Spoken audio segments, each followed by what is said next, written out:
ule alimwambia, aliona kama ni ghost inakuja wakati alienda kwao. You understand this story?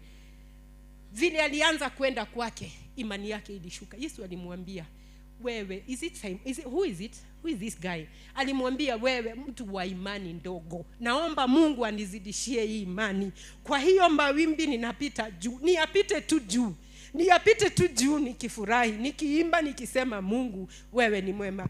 Wakati nikikuja, I've gone through so much. Mimi nikasimama hapa maybe 1 hour hata iwezi isha. I was almost, the stroke ilikuwa inanishika. The same man, stroke, I couldn't lift this hand like this. Nikianika nguo labda niinue, I support, then I hug. I've stayed, nimekaa na hiyo kitu kutoka maybe last year Feb up to watoto wamefunga kitu mwezi wa 10, and my daughter massaged me, na hiyo kitu nikasikia nimekuwa relieved. My heart could pain, my shoulder could pain, yani kila kitu. Sikuwa na amani, nikilala sina amani, but I am here to testify. Hata haya yote anatipitishia, atakuja tu hapa siku moja, na Mungu awaweke wale watakuwa hapa, watakuwa shuhuda wakisema Mungu anatenda, because he's doing this for me. Sijui anataka atajirike. He is a millionaire, he is a billionaire. I don't know what else anataka kupata. I'm the way I am. Ukaniona nakaa wale wa mama, na sisemi kuuza mboga ni mbaya, amenishusha this far.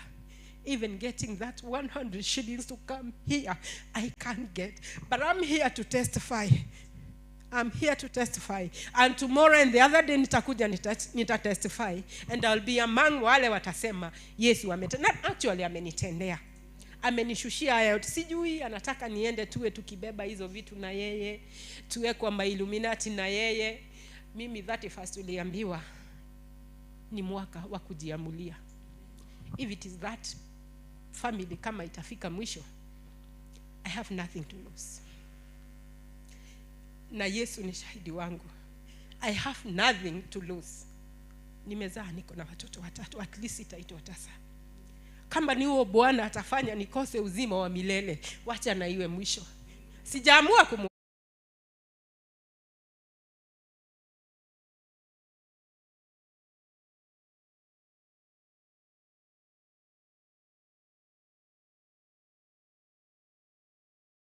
yangu ikienda vibaya, sababu tu ninasema Yesu ni Bwana. It's either my side or my side, because I'm not crossing to the other side. Bwana asifiwe. Poleni kwa kuambia mengi. Nilikuwa tu nasikia niko na kiu. Unajua ile umejifungia kwa nyumba, una mtu wa kuongea. Once you get that chance, you just feel like talking.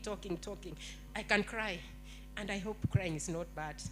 Poleni kwenu. Bwana asifiwe. Asanteni kwa kunisikiza. Makofi kwake. Bwana Yesu asifiwe. Sister, you have been given power and authority to step on snakes and scorpions. Stand still. Mwingine wa kushuhudia makuu ya Bwana, wakati ni wake. Bwana Yesu asifiwe. Ni wakati wa ushuhuda. Pia hatujakataa salamu. Kuna wengine wajasalimiana mwaka mpya. Bwana Yesu asifiwe. Yani hakuna mtu wa kuambia Mungu ni asante kwa umbali amemleta. Praise God. Bwana Yesu asifiwe. Ni wakati wa ushuhuda. Mkaribishe kwa makofi.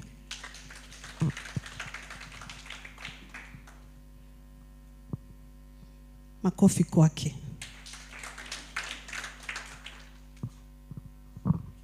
Bwana asifiwe. This is my year. Bwana asifiwe sana. There was another time my sister Beatrice alikuwa anasema, wewe kumbe unaweza imba. Nikamwambia, I'm an introvert, but Christ has made me an extrovert. Amen. Inataka kushare neno ambao limenibariki from Psalms 11. Bwana asifiwe. In the Lord I take refuge. How How then can you say to me, flee like a bird to your mountain? For look, the wicked bend their bows, they set their arrows against the strings to shoot from the shadows at the upright in heart. When the foundations are being destroyed, what can the righteous do? The Lord is in his holy temple. The Lord is of his heavenly throne. He observes the Son of Man. His eyes examine them. The Lord examines the righteous, but the wicked and those who love violence he so hates. On the wicked he will rain fiery coals and burning sulfur, a scorching weed will be their lot. For the Lord is righteous, he loves justice, upright men you see his face. Bwana asifiwe sana. Hiyo neno lilikuwa linanitia nguvu. Hapo mwanzo unasikia Daudi akisema ya kwamba kuna anaambiwa katika nafsi yake akibirie milimani when he has problems. Bwana asifiwe sana. We have many mountains in our lives. Mlima ni kitu ambao unaangalia unaona ni safety yako. Kuna wengine they run to their husbands, others run to their wives, others run to their parents, others run to their children, others run to their businesses, others run even to their jobs. Bwana asifiwe. Even to friends. Lakini Daudi alisema ya kwamba sitakimbilia mlima. Na si ati alikuwa naambiwa, alikuwa nahisi kama sauti inamwambia. Many other times uko peke yako umekaa, mambo imekuja katika maisha yako na unasikia sauti ingine ikikwambia do this. Bwana asifiwe sana. Lakini Mungu anasema ya kwamba tusitegemee akili zetu. Tumjulishe njia zetu na yeye atatushindania. Bwana asifiwe sana. We can only get victory from God. Hapo chini tumesikia ya kwamba whatever our God is going to do to our enemies, tusiwaogope. Many other times tunaogopa, mambo inakuwa magumu sana, unashindwa, what will I do?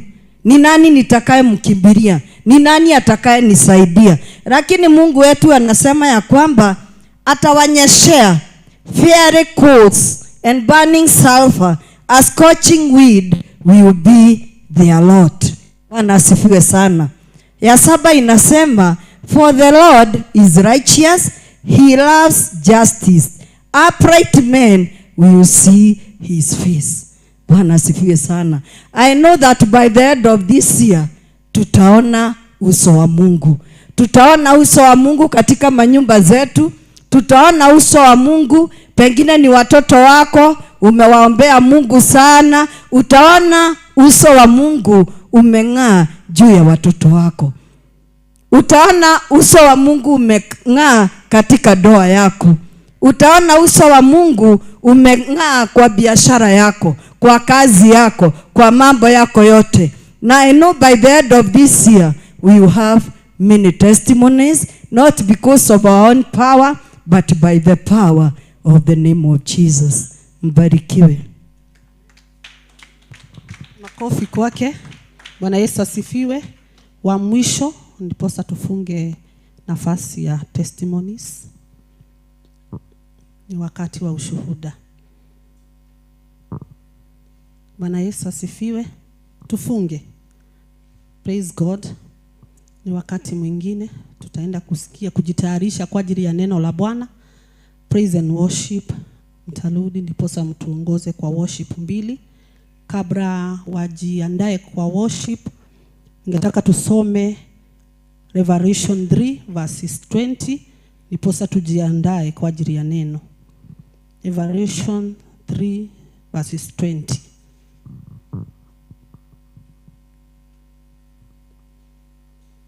Tazama, nasimama mlangoni, nabisha. Mtu akiisikia sauti yangu na kufungua mlango, nitaingia kwake, nami nitakula pamoja naye, naye pamoja nami. Behold, I stand at the door and knock. If anyone hears my voice and opens the door, I will come in to him and dine with him and he with me. Bwana Yesu asifiwe. Neno la Mungu linatuambia vizuri ya kwamba Mungu ako pale mlangoni, anabisha. Atakaye kusikia sauti yake na kufungua, atala pamoja na yeye. Na waomba wapendwa, tunapoenda kusikia neno la Bwana, kaweza kufungua moyo wako, andaa moyo wako kwa ajili ya neno lake. Bwana Yesu asifiwe. Praise and worship. Tuongoze kwa worship 2, ndiposa tumkaribishe anayenena siku ya leo. Tunaweza simama kwa ajili ya worship. Hallelujah.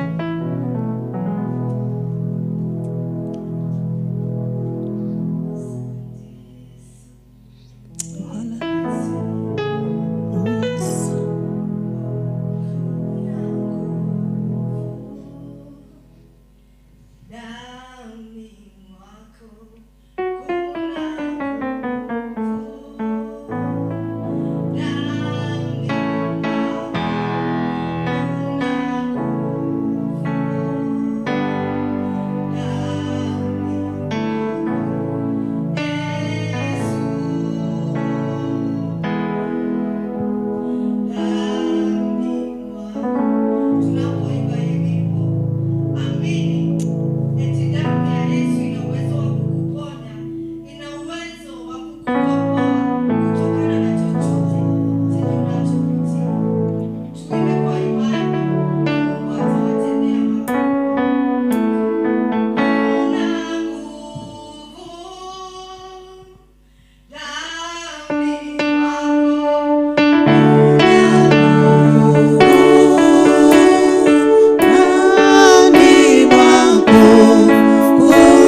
In the mighty name of Jesus, we bow before your throne of grace with humility this hour, asking for favor, asking for more love. As we, Jehovah, we head to listen to your word, O Lord. Whoever, dear Lord, is preaching your word today, my Father, use her according to your will, my Father. She is just a vessel on your hand, O Lord. Use her, dear Lord, because you are worthy, Jesus. And in Jesus' name that we do pray and give thanks. Amen. Wacha tumkaribishe Pastor Beatrice anapokuja kutuletea neno la Bwana. Makofi kwa Yesu. Appreciate our God. Amen. Karibu.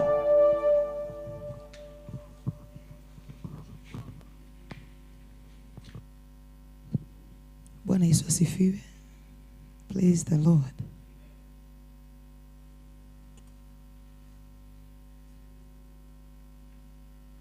Bwana apewe sifa. Yeah.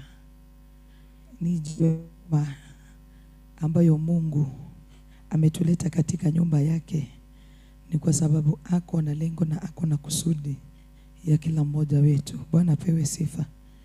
Jina langu ni Beatrice Waboi wa Kariuki. Nimeokoka na mpenda Yesu. Ni mwokozi wa maisha yangu. Umbali na mkono wa Mungu, nguvu za Mungu na uweza wake ukifanya kazi ndani yangu. Bwana pewe sifa. Naomba kama kuna kiti kiko mbele yako na kijakaliwa, tukalie hiyo kiti.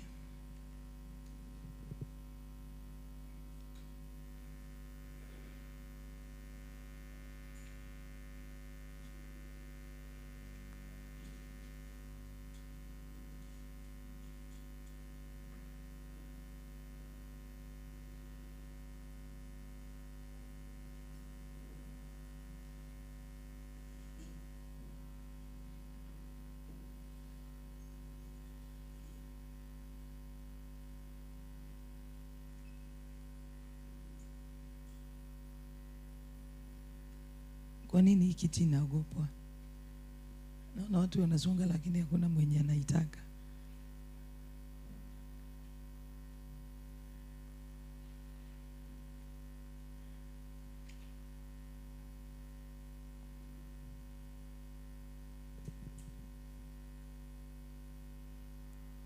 Hiyo kuna mtu.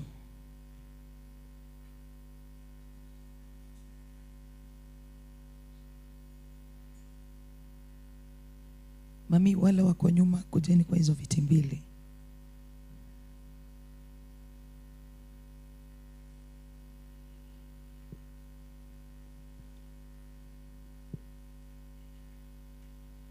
Bwana wabariki sana. Salimia jirani yako. Unajua mmekaza uso ni kama mmekosewa. Hebu mshuhudie. Unajua sisi hatujashuhudia sisi wote. Shuhudia jirani yako. Sasa unaniangalia, nimesema jirani yako. Ujue jina lake. Akwambie naitwa nani. Unajua tukiendelea nitakuuliza jina ya jirani yako. Sasa ubani wale watu wanakaa wakijuana. Ati hata huhitaji kumuuliza jina.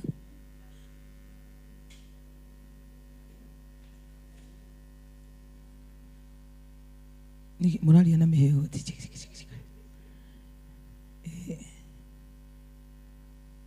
Mutugateri. Mwanake wewe tawa. Unaona? Te graduate. Grace. Akia nani? Unaitwa? Kwa nini mnaruka huyu?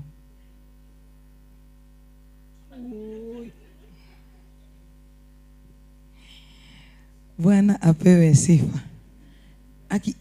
Wacha nikwambie. Yaani Pastor Danson unakumbuka watatu na mwenye ako karibu na yeye huwezi kukumbuka.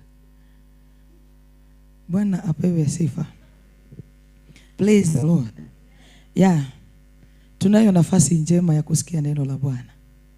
Wangapi wanampenda Mungu? Hakuna mkono uko chini. Hakuna uko chini. Hii tunahubiri na wewe.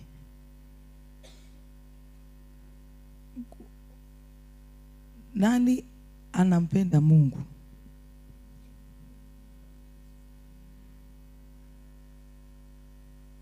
Mami, dumwendete. Kila mtu anapenda Mungu. Kwa nini unampenda? Ukinijibu ukiwa wewe nitasikia kuliko mkijibu nyinyi nyote. Kwa nini unampenda? Nataka ujibu na hii kitu. Mwanzo kabla nimpende. Alikupenda mwanzo. Okay. Hiyo ndio maana tosha kwangu. Unampenda Mungu. Mwingine anipe jibu kwa nini anampenda Mungu. Okay, mimi nampenda Mungu kwa ajili alikuwa ananijua hata kabla niombike katika tumbo la mamangu, na akafanya nizaliwe safely mpaka saa hii. Amenipigania vita hata zenye hata sijui, na niko uhai na nimeona mwaka mpya na kuna matumaini. Amen. Haya, mwingine akuna sababu kwa nini anampenda Mungu.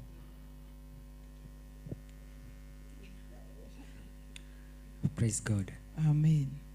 Nampenda Mungu kwa sababu maandiko katika Zaburi 107 inasema, mshukuru Bwana kwa kuwa ni mwema, fadhili zake ni za milele na milele.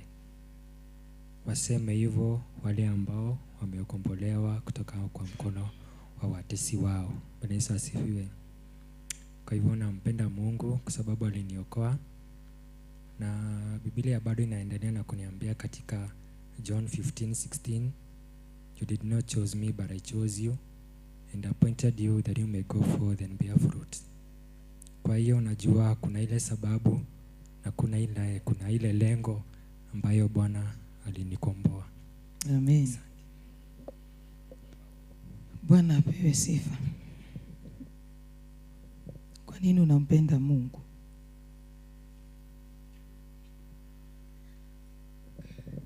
Nampenda Mungu juu ni Mungu. Good. Hauna option. Upende Mungu sababu ni Mungu. Kwa nini unampenda Mungu mami? Praise God. Nampenda Mungu kwa mbali amenitoa, na ninafahamu ya kwamba ni yeye amekuwa nami, ni mzazi wa kwanza, na kulingana na venye nasema katika neno lake twafaa kumpenda mzazi. Twafaa kupenda wazazi, na ilhali yeye ndiye mzazi wa kwanza, lazima nimpende bila option. Kwa nini unatii Mungu? Kutii Mungu. Namtii kwa sababu yale ameniambia nafaa kutii. Kitu ya kwanza. Nisipotii ananinyorosha na nitoa katika uwepo wake. Thank you. Kutii na kupenda Mungu. Praise the name of the Lord. I think kila mtu akiulizwa akona sababu yake. The reason as to why you obey God and the reason as to why you love God. Nataka nipate jibu ya mwisho kutoka kwa Pastor Don. Pitisha hii kitu mpaka ifike huko. I need two answers. Why do you love God and why do you obey God? I love God because God is love. Number 2, I love God because there is no any other God. Why do you obey God? I obey God because He's above everything. Wonderful. Tupigie hizo majibu zote makofi. Si kuna watu hawampendi Mungu, na kuna watu wanamjua Mungu na hawapendi Mungu. Kuna watu Mungu anaongelesha na huwa hawatii Mungu. Kwa hivyo kutii Mungu na kutotii Mungu ni vitu mbili ambazo zinaambatana sana. Bwana apewe sifa. Na kama vile nimesema ya kwamba kila mtu anayo sababu yake kwa nini anampenda Mungu. Ukiangalia mahali Mungu amekutoa, you have all reasons to love God. Sababu yale Mungu amekufanyia hakuna mwingine angeweza kukufanyia. Mwimbaji wa wimbo aliimba akasema, ona mshiari wako, hata mzazi wangu ambaye amenizaa angeliulizwa atoe mtoto mmoja kwetu ili tupate ukombozi, hangekubali. Bwana apewe sifa. Kuna watu wanajua kwamba kumpenda Mungu ni kuleta mali yako katika nyumba ya Bwana. Ati vile nimetoa, it shows that I love God. Is it true? Ni kweli? Kutoa mali yako kwa nyumba ya Mungu, does that show how much you love God? Why now? Kwa nini? Kusimama na watu tuseme wale watu ambao hawajiwezi, does that show how much you love God? Kwa nini tena? Which way? Na upedi.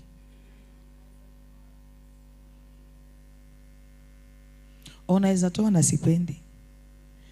For instance, tuseme tunakusanya vitu tupeleke kwa children's home. Tunafanya hiyo sababu tumempenda Mungu.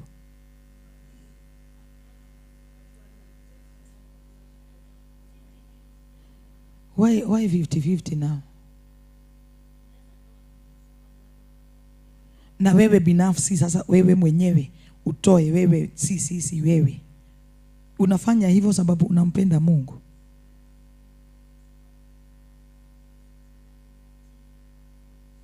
Unatii na unapenda Mungu. Wow, praise the Lord. Ningetamani uwezi tii Mungu na humpendi. Huwezi penda Mungu na ukose kumtii. Hizo ni vitu mbili lazima ziambatane vizuri. Sio? Huwezi tii Mungu na humpendi. Na huwezi penda Mungu alafu ukose kumtii. Praise the name of the Lord. Yes, this is a grace. What is obedience? What is to obey? And whom should you obey?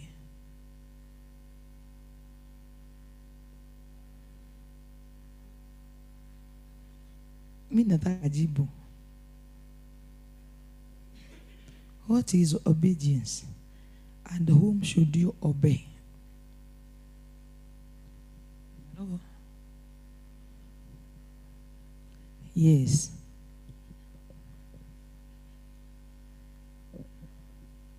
To obey is to do the will of God according to the 10 commandments. Mm-hmm. Because it is very clear what we are supposed to do and what we are not supposed to do. The first 3 commandments relate to God, which we should portray by doing what he has commanded, and which amounts to obedience. Good. Mtu mwingine ako na jibu ingine. What is obedience? Or what is to obey?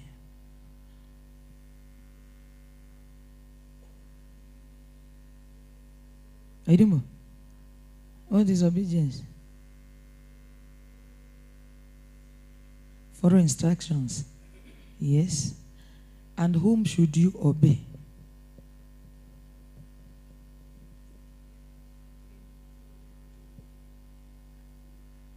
Sorry? Good. The authority above you. Si tujipigie makofi.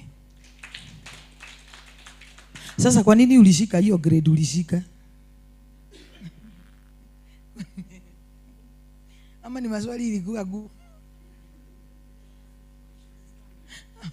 Ni wale walimark mtihani? Hapana. Kupanic na via achana nayo. Hapana. You are good learners. I want us to talk about obedience. Na ni ile obedience ya wewe. Sasa wewe nafsi following instructions at a personal point of view, kulingana na vile Mungu mwenyewe anaongeanga na wewe, na vile unatii Mungu, not as per the 10 commandments, but at a personal point of view. Wewe sasa, praise the name of the Lord. Instructions that God can give you in hidden places. Wakati Mungu anakupatia maagizo na sheria na amri, wewe binafsi, sio sisi. Nabii anaweza simama hapa aseme tufanye. Hiyo tumepewa kwa jumla. Lakini kuna ile wewe binafsi. Umelala, Mungu amekunenea. Unatembea, Mungu amekunenea ufanye. Kwa hivyo ukinenewa, huyu hata jua umenenewa na Mungu. Kwa hivyo hauta consult huyu what to do. Mwenye amekunenea huyo. Obedience at that level, at that personal point of hiyo Mungu ananena na wewe. Do you obey? Ni mambo mangapi Mungu amekuambia ufanye na hujawahi fanya?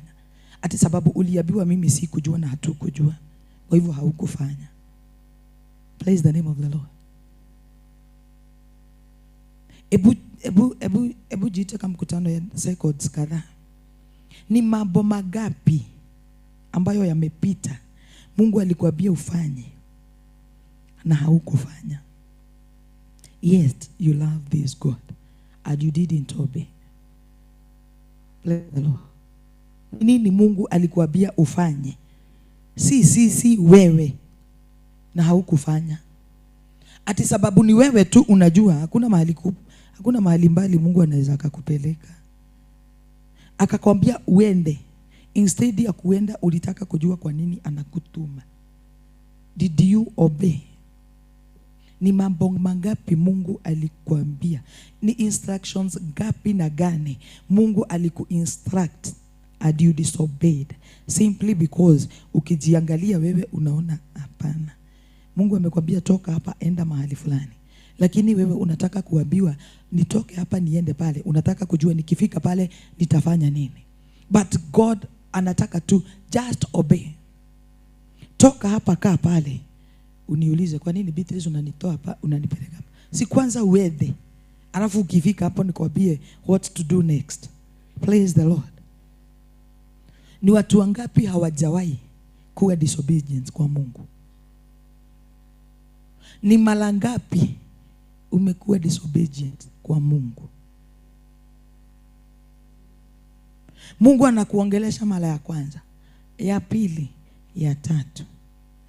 Ati saa ile sasa amenyamaza, unafikiria tu amefurahishwa na wewe. Amekuongelesha, amenyamaza, na wewe unajua umepata uhuru wako wa kufanya vile unataka sababu amenyamaza. Hujui amenyamaza kwa nini. Ni milango mingapi umejifungia wewe because of that disobedience? Ni baraka ngapi umeahidiwa, ulitabiliwa na hujapata hata siku ya leo sababu God instructed you kwa kitu ambacho ilikuwa very minor na ukaona todo nike kwani iko nini? Praise the name of the Lord. Obedience, submitting under the authority over you. Praise the name of the Lord. There was a time Apostle angekwambia ende uoshe ile choo deliberately. Na sasa hiyo wewe ni leader. Sasa unajiuliza kwa nini? Choo. Sasa tafadhali angeniambia kitu kingine. Ndio wako hiyo liale. Kwa kujijaza kwako unachukua kibeti yako. Kuna watu wa hiyo kazi si mimi. Praise the name of the Lord. Because of that disobedience. Baraka ngapi umepoteza for not obeying that simple and that sweet voice of God? Ni baraka ngapi? Ni milango mingapi? Ni opportunities ngapi umepoteza for you not obeying? Na ni vizuri sababu as per the 10 commandments, it is for all of us. Bwana pewe sifa. It is for all of us. Na hata ikiwa kwa sisi wote hatufuatangi, but I'm talking of those instructions that God gives you. Wewe ati not unless uniambie sijui.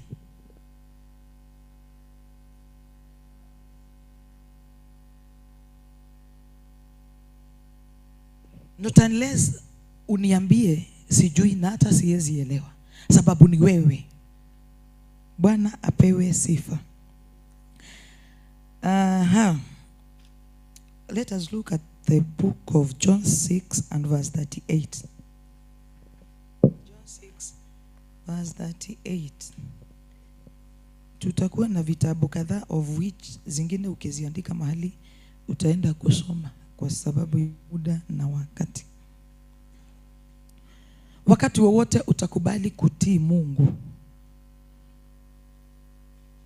lazima utaacha kuyafanya yaliyo mapenzi yako. Bwana apewe sifa. Leo hii nikikwambia toka hapa enda pale, haikuwa mapenzi yako kutoka mahali upo ili uende mahali nimekutuma. Kwa hivyo itakutoa kwa your comfort zone, ile hautafanya tena mapenzi yako. Praise the name of the Lord. You will not do your will.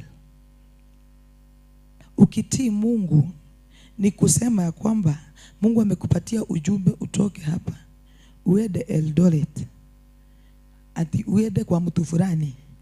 Na kwanza Mungu anataka kwanza uende Eldoret. Ukifika Eldoret atakwambia what next. Sasa unaanza, sasa sina fare. Unajua by the way tunajifungianga vitu mingi kwa kubishana na Mungu. I wish tunaweza jua Mungu ni nani. Ukijua kwamba there is no way and there will never come a time that God will be a man. Na ndio nasemanga je, ati leo hii naendanga kwa stage ya kwetu, naamini huyo dereva, naingia kwa matatu na lala. Gera ikaga, tukifika mahali fulani uniamshe. Unaamini driver to that extent. Na uwezi amini Mungu ya kwamba Mungu akikwambia toka hapa enda pale, na usitake kujua ni kwa nini. But we tunatakanga kwa nini nitoke hapa niende pale, akujibu. Na nikienda pale naenda kufanya nini? Unatakanga kwenda na ratiba mzuri. Kwa nini naenda hapo? Kwa nini naenda kufanya nini? Lakini the first step is to obey. Do this, unaifanya. Na hiyo ndio imefanya sisi watu wengi sana tukose kupata baraka ambazo Mungu alituahidi. Tunaishi kusema na kuimba ya kwamba ahadi za Mungu ni za milele na ahadi zake ndio na amina. Aje kama hatutii. Kila baraka iko na gharama yake. Praise the name of the Lord. Kwa kuwa mimi si kushuka kutoka mbinguni ili niyafanye mapenzi yangu, bali mapenzi yake aliyenituma. For I have come down from heaven not to do my own will, but the will of him who sent me. Na Yesu alikuwa mwana wa Mungu. Bwana apewe sifa. Alikuja sio kwa sababu alikuwa anataka, na hakukuja ili afanye mapenzi yake. Alikuja ili afanye mapenzi ya baba yake aliyemtuma. Mwenye alikupa huduma iko ndani yako na inafanya kazi. Unapohudumu huwa unafanya mapenzi ya Mungu, ama unafanya kulingana na vile wewe unaona inakupendeza, ama unafanya kulingana na vile umezoea kufanya. Bwana pewe sifa. Na ndio maana tukifika mbinguni, kuna wengi wetu tutaambia Mungu tulihubiri kwa jina lako, tulifanya kwa jina lako, lakini atatuambia niondokeni siwajui, kwa sababu tulifanya mapenzi yetu. Ulifanya mapenzi yako. Bwana apewe sifa. Umepewa kipawa cha unabii, uko tu katikati unatuleteaga vituko zako. Bwana apewe sifa. Ama ni laini zote zinatokanga kwa Mungu? Kuna kanisa moja tulikuwa, ungefanya ujinga, ungefanya upuzi, hata ile kitu mpaka unashindwa, yani mpaka kitu kama hilo wa Mungu anaonaga, kusema tu kweli lazima igetagazwa mbele ya watu. Unapata kigozo imeshika manabii ndio unasikia unasema kuisha mimi. Laini ya Jehova kiutali naye. Na wacha nikwambie, ati unasikia roho wa Mungu anasema ati hoai, kwa nini huyo mtu alikuhaga? Sasa unashindwa kusema tu kweli. Na hata ni kitu wewe hata haikuwa, yani kusema mpaka unakaa chini unajiuliza, kwani Mungu ni wa kweli? Hawangeona kitu kingine ya maana na ya muhimu, ni hiyo tu. Kumbe, na by the way, ni vizuri unajificha na unaficha anga yako. Ati sio kila mtu akitaka tu kuisorora tu hivi anajipata ndani. Ni vizuri unaficha files zako na line zako. Sio kila mtu akiingia kwa line anakupata tu hivi. Bwana apewe sifa.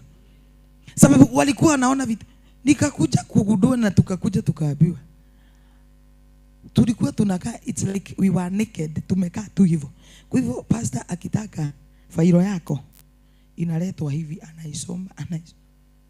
Kesho utashabuliwa kama kitu kingine. Unasikia ati kwani ulikuwa town jana kufanya nini? Ulikuwa umeenda kukutana na nani? Yaani mpaka unajiuliza mpaka kitu kama hiyo. Bwana apewe sifa. Ni vizuri kila mtu ajifundishe kujificha. Sababu niliona hizo line huwa zinarushianwa. Pastor juu hataki kukupata yeye mwenyewe, anatumia nabii. Unaona amekuja na kushika hivi kama suspect. Na sasa hiyo anakushika na design nyingine, hata unaona hapa si baraka. Bwana apewe sifa. Tunatumia vipawa ambavyo Mungu ametupatia kwa ajili ya kumtukuza Mungu, kwa ajili ya kumpendeza Mungu. Through those talents and those gifts, are we obeying God? Are we doing the will of God? Hebu jiulize wewe. Have you been doing as per the will of God? Have you been obeying God?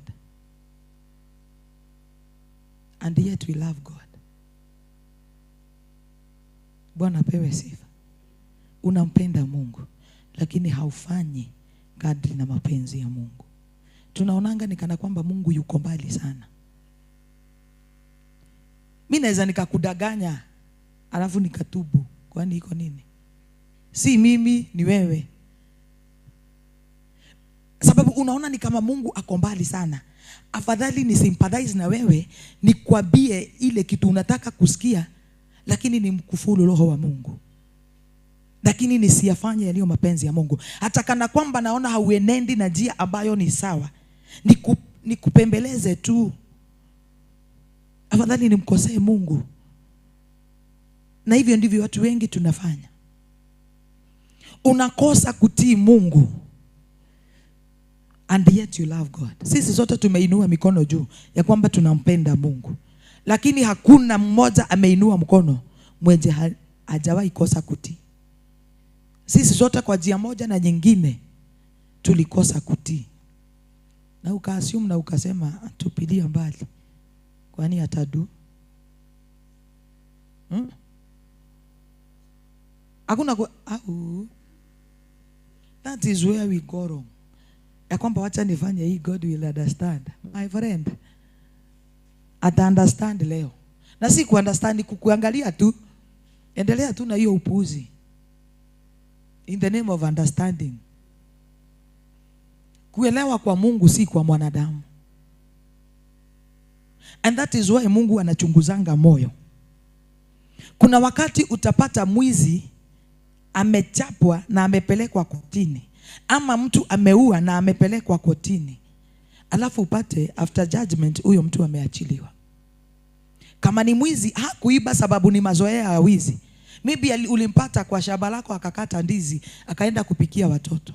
Mungu anaangalianga the motive. Kwa nini uliiba? Kwa nini uliua? Mashira mage, cases zingine hazitakesiwa kama vile wewe unataka. And that is why unapatanga hii jamaa ya Shakahora ya kwa kina Don. Ati kwa nini alifungwa mwaka mmoja? Na kusema ukweli, ingelikuwa ni wanadamu walikuwa wanaulizwa, hata the first day alishikwa ageuawa the following morning. Mimi kwangu nilikuwa nasema na yeye anyimwe chakula akutane na muuba wake. Hiyo hata ingekuwa kesi. Si wengine umewapeleka kwa mfungo yenye haina mwelekeo. Si na wewe ufuge tu kitu rahisi tumalize hii maneno. Lakini the way God judges things, kila sisi sote tunaweza pewa kitabu ya kuhukumu Makenzi na tuseme asurubiwe. Na Mungu anaweza simama pale aseme huyu ni mtumishi wangu. You never know. Praise the Lord.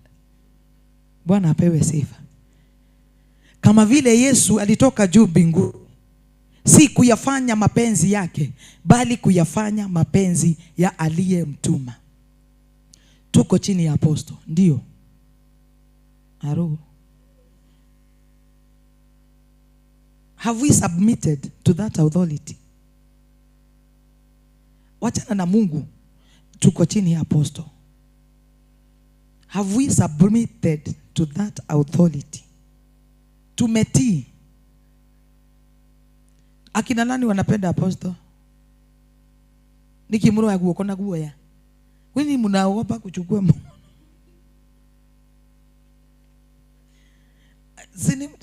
He's our father here.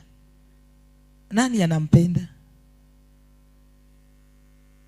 Sasa tu kusema ukweli. Wewe huinui mkono kwa nini? Wewe huinui. Sikuulizi swali mimi by the way. Kwa nini huinui? Ama hujashika, hujaelewa? Nimeuliza, how many of us tunapenda mtumishi wa Mungu, tunayefanya kazi chini yake? Huwa tunatii yale mambo anatuambianga tufanye? Wangapi huwa wanatii? 100%. 100%. Ati hakuna mahali ulikuwa na taswishi ukasema au din onoko dina nyitari Kenya ni ulia guguikara. How many of us tumepewa kazi na mchungaji and we are 100% ya kwamba tunatii?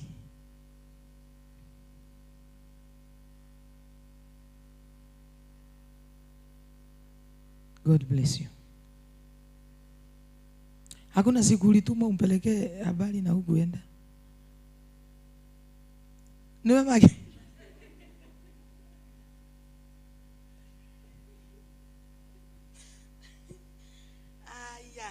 Bwana pewe sifa. We are here in this sanctuary not to do our will, but the will of that who is above us, who has given us, who God has given authority. Bwana pewe sifa. Ona hata wewe umesema ukomia, hebu jiangalie vizuri. Angalia tu vizuri tu. Kwa apostle tumefanya 100%, lakini kwa Mungu bado hatujafika 100%. Na Mungu atuhurumie. Bwana apewe sifa. Kama vile Yesu alitumwa duniani ayafanye mapenzi ya Baba, Eka alifanyiwa vituko, akavumilia tu mpaka mahali ilikuwa inafika ana give up, anaambia Mungu, kama ni mapenzi yako uniondolee hii kikombe ya uchungu. Sometimes it's not a joke. Bwana apewe sifa. Sababu Yesu mwenyewe ni kujifundisha, alijifundisha kutii. Hakutoka mbinguni akijua Sababu kama angelikuwa anajua kutii haingefika mahali amwambie Mungu ya kwamba ingewezekana niondolee hiki kikombe. Bwana pewe sifa. And that is why we are here under apostle, that authority. Sababu usiniambia kwamba from January to January utakuwa mtiifu sana. Lazima tu utajipata hii imekuchanganya, but next time unaifanya vizuri. Bwana apewe sifa. Praise the name of the Lord. Saa zingine hata hukosangi kutii deliberately. Hapana. Sio eti unajipiga kifua unasema sitati. Bwana apewe sifa. Lakini anaweza akakwambia enda ufanye kitu na hutaki kurudi kwake kumuuliza itafanywa nini. Especially our father here. Apostle akikwambia enda pale urudi kumuuliza ninaenda kufanya nini. Bwana asifiwe. Kwa hivyo kutoka hapa na kwenda mahali yamekutuma ni wewe ujue vile alikuwa anataka ufanye na ufanye. Bwana pewe sifa. Kwa hivyo kutii na kusubmit saa zingine it does not come automatic. Bwana pewe sifa. It is not an automatic thing. Ya kwamba siku moja utasimama tu, utaamka tu ujipate ya kwamba kutii kumejaa ndani yako. Bwana apewe sifa. Oh yes. Philippians 2 and verse 8.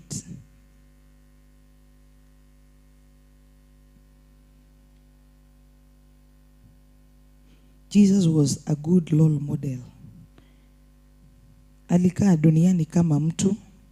Alipitia yale mambo tunapitia siku ya leo. But at the end of the day, he was obedient to his father. Tena alipoonekana ana umbo kama mwanadamu, alijinyenyekeza akawa mtii hata mauti, naam, mauti ya msalaba. And being found in appearance as a man, he humbled himself and he became obedient to the point of death. From the word go, Yesu alizaliwa. Alikuwa anakazana siku baada ya nyingine kutii. Paka ile siku alisulubishwa. Jesus is our good role model as far as obedience is concerned. Alipoambiwa kwamba akuje duniani ili at the end of it all tupate ukombozi na tupate kuokolewa, haikuwa kitu ya siku moja. Bwana apewe sifa. It was a process. Na haikukuja tu hivyo rahisi. Bwana apewe sifa. Yeye tu ndiye alikuwa anajua ya kwamba he was on a mission kwa hii dunia. Bwana apewe sifa. Wengine wenye walikuwa wangeambiwa vile aliambiwa na Mungu aliye baba yake, hawangeelewa. Leo hii Mungu akikunenea wewe, fanya hivi, wacha hii, fuata hii, ni wewe tu mwenyewe uelewe na ufanye kadri na mapenzi ya Mungu. Sababu sisi hata ukiwa katikati yetu hatutaelewa na hatutafanya, sababu ni wewe umeambiwa ufanye. Bwana apewe sifa. Lakini mara mingi unapofanya, maybe Mungu anaweza kukwambia kuja kwa hii kanisa uambie watu wafanye hii. Instead ya watu kusikiliza sauti ya Mungu, wanaanzanga kukupiga wewe. Wanaona wewe ndiwe mwenye habari, wewe ndiwe mwenye maneno, wewe umeyafanya tu mapenzi ya Mungu. Na ndio nasema it is all about you. The 10 commandments ni yetu sisi wote. But I'm talking of that obedience. Hayo maagizo Mungu mwenyewe anakupeanga ukiwa wewe. Bwana apewe sifa. Praise the name of the Lord. Yesu alikuwa mwana wa Mungu na ilikuwa inamlemea. Usiniambie ni rahisi leo hii nikwambie enda utoke mahali unakaanga uhamie estate ingine fulani. Ukwa biasi yulia. Ndio pesa si ya kuthama, unajua nyumba inaitishwa deposit. See, first of all you obey. Bwana apewe sifa. Imagine kutii aiendangi na miaka. Ugikora cucu mukuru muno na ndaiguaga Gikuyu. Hatingi afanyangi yako tu. Na unaweza pata katoto kadogo sana na kanajua kutii. Obedience aiendangi na age. Ndio unless Mungu mwenyewe akusaidie. Na ndio maana unaona ya kwamba alipoonekana ana umbo kama mwanadamu, alijinyenyekeza. Alijinyenyekeza. Ingeandikwa alinyenyekea. Alijinyenyekeza. Aling'ang'ana kutii. Bwana apewe sifa. Alijinyenyekeza kutii. Unajua human nature ni kutotii. Vile mtu ameumbwa mtu kutotii.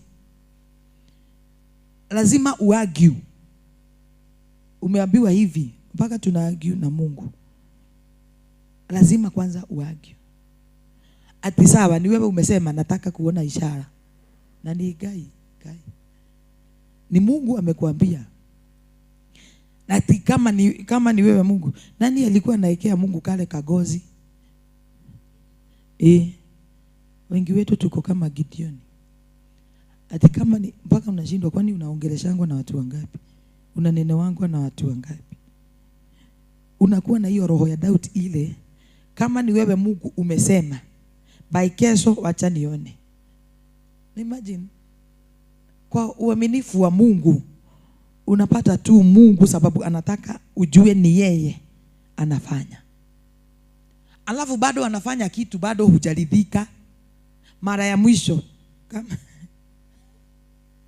kama bado ni wewe Mungu umesema fanya hii, haru. Naomba kila mmoja wetu tukubali kutii Mungu bila shaka. Sababu wengi wetu hawaumii siku ya leo sababu wamerogwa. Hata wengine hakuna madhabahu inaongeanga juu yao, ni kutotii. Mungu haezi akakuelekeza na hii njia akijua unaenda kuangamia. Hapana. But simply because ya hizo doubts ya kwamba I want to know whether it is God.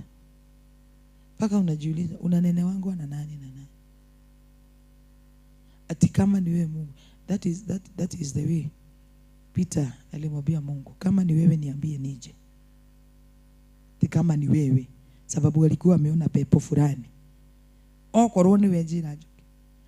Na alipoambiwa ni mimi kuja, akaanza safari ya kuenda. Sijui ni nini ilimshika yenye inakushikaga. Sababu like seriously, Mungu hawezi, najaribingi kuona vile Mungu si mwanadamu. One, hawezi akanena uongo. Mungu hayuko hapo ili akudhurumu. Bwana apewe sifa. Ati kama ni wewe niambie nije. Sawa, kuja. All of a sudden akaona ni kama hii ni pepo inajifananisha, inataka kunivamia nikiikaribia. Hivyo ndivyo tuna doubt Mungu na sauti ya Mungu. Ya kwamba Mungu amekwambia uniletee 1,000. Hii yote oko ni wa mwadhani. Kama ni wewe Mungu umesema, na sasa hiyo huna kitu kingine. Trust and obey. Hiyo wimbo ilikuwa inaimbaje? For there's no other way to be happy in Jesus.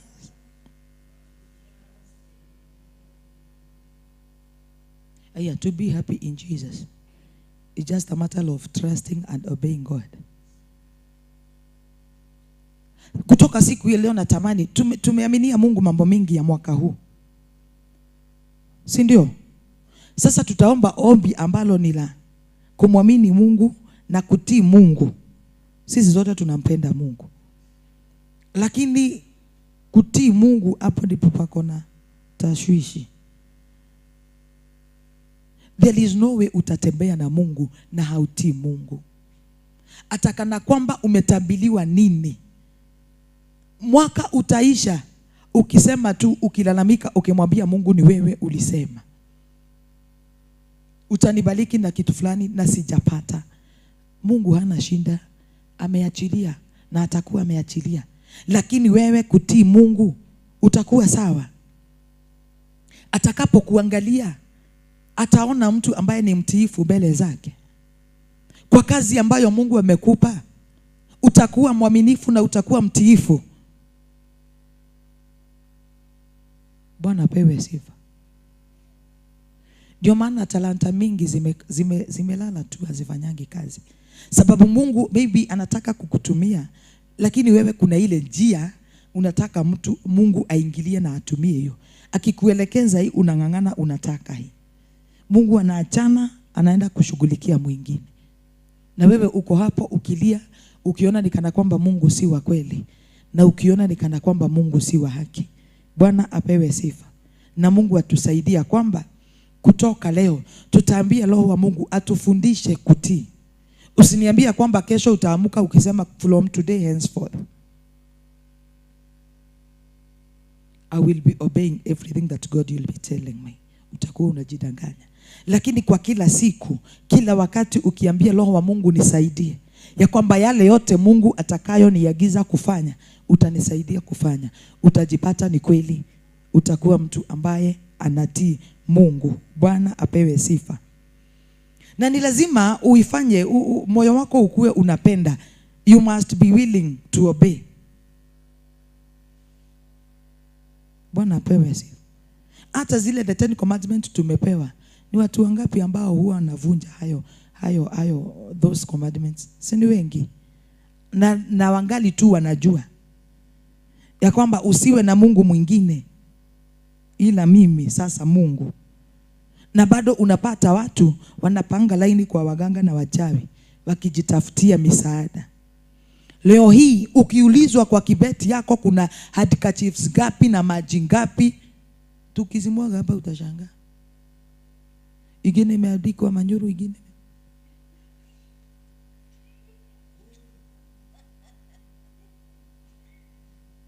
like father, like daughters and sons. Unapata hii ni ya huku, hii ni ya huku na hii ni ya huku. Samahani, naomba nisitaje mtu.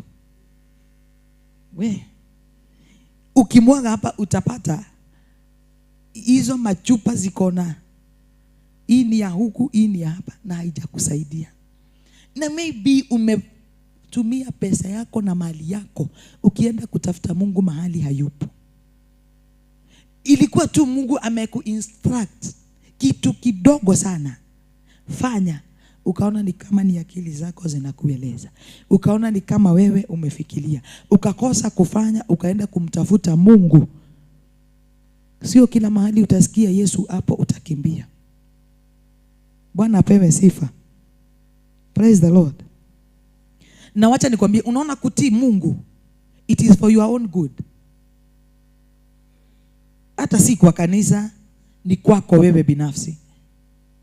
Bwana apewe sifa. Sasa Mungu akikuagiza kwamba unahitaji msaada wa watoto wa school fees, akwambie uende City Hall ukutane na mtu fulani ya kushughulikie, how does that concern this church? It is all for your own good. Bwana apewe sifa. Ani Bwana asifiwe. Ukiangalia maisha ya Noah, si tunamjua Noah? Noah alipewa kazi gani na Mungu? To build the ark. Mungu aliambia wale watu wote walikuwa huko. Mungu ili atumie Noah ku build that ark, alinena na watu wote. Aliongea na Noah. Na ujue hiyo kitu ni kitu ilikuwa inahusika na inahusisha watu wengi. Noah akapatiwa mpaka measurements na Mungu. Akaenda akaambia watu ya kwamba Mungu ameniambia tujenge hii kwa sababu ya hii. Akaanza safari. Akajega. Gwesirio na kia kinyagado akagabe agatitaguo. Mpaka ilikuwa sababu ni kitu ilikaa. mpaka ikakaa wakaanza kukunia huko ndani. Na sio ni madharau? Mungu alinena na Noah, and Noah ni yeye tu haku give up, kwa sababu ni yeye alisikia sauti ya Mungu. Aliambia wengine. Ndio nasema ya kwamba Mungu anaweza niambia sasa tugeuze hizi viti ziangalie huko. Sasa niwaambie kila mtu na kiti yake, tuangalie ile ukuta. Wewe hujui kuna watu watatoka tu waende.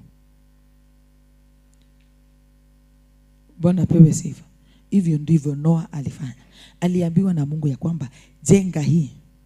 Akaambia watu, wakafikiria inajengwa mwezi moja iishe, alafu tuingie ndani.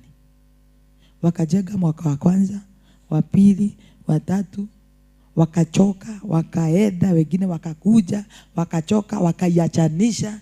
Wakaona hii ni kana kwamba huyu mtu alikuwa anatusubua bure. Wacha tuachane na hii maneno. Wakaifanya choo. Mungu tu kwa njia zake tu wakaenda wakaifagia wenyewe, na kila mtu akabeba yake alikuwa ameacha huko. Paka ile siku Mungu ilifika, na ile jambo alikuwa amenenea Noah ikatimia. Bwana apewe sifa. Wakati hiyo Acc iliisha, ilisaidia nani? Noah na jamii yake na wanyama ambao aliambiwa wachague. Wangelimfuata wangesaidika. Na ndio nasema aje, obedience to that personal point of wewe hivyo Mungu anakuambia ufanye. Na ndio maana Noah hakuachilia, sababu alijua ni mimi na nilisikia sauti ya Mungu, na hakuna wakati na hakuna siku Mungu atawahi nena uongo. Atakana kwamba itachukua muda, itakuja kutimia. Atakana kwamba Mungu alisema atakubariki na gari, just stick to God, obey God, fanya yaliyo mapenzi ya Mungu. Siku moja tu ni wewe ulisikia sauti ya Mungu, si ni wewe. Bwana apewe sifa. Abraham akanenewa na Mungu, akaambiwa kwamba nitolee huyu mtoto wako kama dhabihu. Bwana apewe sifa. Akashika mtoto na vitu zote alikuwa anahitaji kutoa sadaka. Alipofika mahali fulani akaambia jamaa wake, kaeni hapo, ni mimi nimenenewa na Mungu. Akaenda kutoa sacrifice as he was instructed by God. Bwana apewe sifa. Kuna kitu Mungu atakwambia ufanye, lakini kuna watu utajishikanisha na wao ambao hawatafanya ufike mahali Mungu amekusudia ufike, na hautanyakua ile baraka Mungu anataka unyakue. Abraham kunenewa na Mungu, hata hakumwambia bibi yake. Alishika tu yule mtoto, na Mungu akimwambia nitolee huyu mtoto kama sadaka, alijua kwamba hana mtoto mwingine. Na Abraham akajua kwamba nilikaa miaka mingi bila huyu mtoto na ni Mungu tu amenipatia. He obeyed God. He had all reasons to disobey.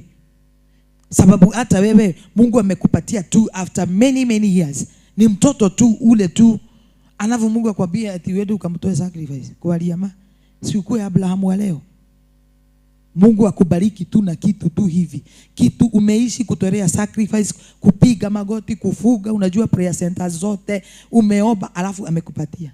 Alafu within no time, Nancy nito aje sasa. It is not possible.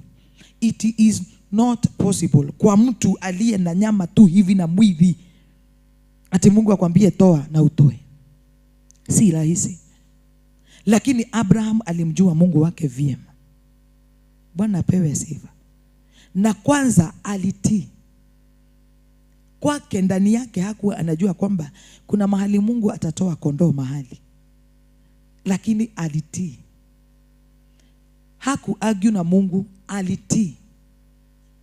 Can you just obey? Hiyo instruction kidogo Mungu atakupatia without asking yourself many questions. Kwa nini mimi? Kwa nini ameniambia? Kwa nini? Ati hapo sio kwambia sasa Umepata viti zimewekwa hivi. Paga hizi viti kutoka hapa. Kwani akina Buju wako wapi? Si you just obey. Alafu ugoje next. Ujue kutakuwa aje. Abraham just obeyed God. Bwana apewe sifa. Na imagine, do you think ya kwamba Mungu alikuwa na haja sana na Isaac? Do you think ya kwamba Mungu ako na haja sana na mali yako? Ati Mungu amekwambia uko na pesa, chukua kiwango fulani cha pesa upeleke kwa nyumba yangu. Do you think ya kwamba Mungu ako na haja sana na hiyo pesa? Sisi sote na mali ambayo Mungu ametupa, sisi sote ni mali ya Mungu. Bwana apewe sifa. Lakini kuna kitu moja Mungu alikuwa anataka Abraham afahamu. Alikuwa anataka amjue kwa njia nyingine. Kama hangetoa, kama hangekubali kutii Mungu, hangekuja kujua kwamba Mungu ako na jina ingine, Jehova Jire. Hangejua ya kwamba he is God who provides, because he provided. Praise the name of the Lord. Maybe Mungu anakuambia fuata hii, fanya hivi, ili mahali pale akikufikisha pale umuone na njia ingine, umjue na njia ingine. Sio hivyo tu unamjua na unamuelewa. Sababu I think kuna vile Abraham alikuwa anajua Mungu, lakini Mungu alikuwa anataka amjue kwa njia ingine. Na sio tu kila mlima. Sababu angesema maybe hiyo mlima iko mbali, wacha niende hii. Nimezoea wacha niende hii. Unapata mtu anaambiwa na Mungu, end up to a certain prayer center ukaombe huko. Alafu unaona dei Kenya na Ikuru si niende hapa Kemonyo. Na ni 200. Unaona? Unaenda unakaa huko siku 7, unakaukiwa kama kitu kingine. Na labda ungefika tu Nakuru, Heaven's Gate, ingekuwa tu siku moja na Mungu apige maombi yako stamp na akwambie rudi. Kutii tu. Obeying God. Kwa mwanadamu inaonekana ni kitu tu. Lakini imagine Mungu through obedience anaweza fanya mambo makubwa sana. Anaweza fungua milango ambayo wewe ukiulizwa haujui kana kwamba inaweza funguka maishani mwako. Bwana apewe sifa. Mungu alikuwa anataka kuona the obedience of this man Abraham. Bwana apewe sifa. Mara nyingine Mungu atatumia ile kitu umezoeana nayo sana, akitaka tu kuona utiifu wako umefika kiwango gani. Bwana apewe sifa. Moses alipokutana na Mungu kwenye that burning bush, si alikuwa analisha kondoo wa father-in-law? Unajua mahali aliona moto ni mahali alikuwa anakajanga kila siku. For instance, uwe unakuja hii kanisa kila siku. Alafu upate hapa kuna moto, hapa tu kuna moto. Alafu ukubuke, si jana nilipitia hapo. Na si hata tu asubuhi ndio nitoke nirudi, nilipitia tu hapo. Na Mungu akamwambia kwamba toa viatu vyako, mahali hapa ni patakatifu. Unajua angelusha mkono, aseme hayo lete mai maburi ngamango odo. Kanatigo. Sini hapo tu nilikuwa nimefuga hizo kondoo. Sini hapo tu. Alafu kwa nini ananiambia nitoe viatu? Yeye anajua ni nini iko hapo. Ile kinyesi iko hapo ya hizo kondoo na mbuzi ni mingi. Alafu uniambia nitoe viatu aje? But he obeyed God. Alikuwa amezoeana na hiyo kichaka. Bwana apewe sifa. Kwa hivyo Mungu anaweza tumia kitu ambayo wewe umeizoea, kitu unakaanga nayo, aitumie tu, lakini upuuze tu. Na Mungu atusaidie. Bwana apewe sifa. Aki Mungu tu atusaidie. Kutii ikisemekana ni kitu rahisi kufanya, lakini sio rahisi hivyo. Bwana apewe sifa. Wakati Moses alisongea mahali pale, hapo ndipo Moses walianzana na Mungu. Kwa hivyo Mungu alikuwa anaona mtu mwingine apart from yule Moses ambaye analisha kondoo.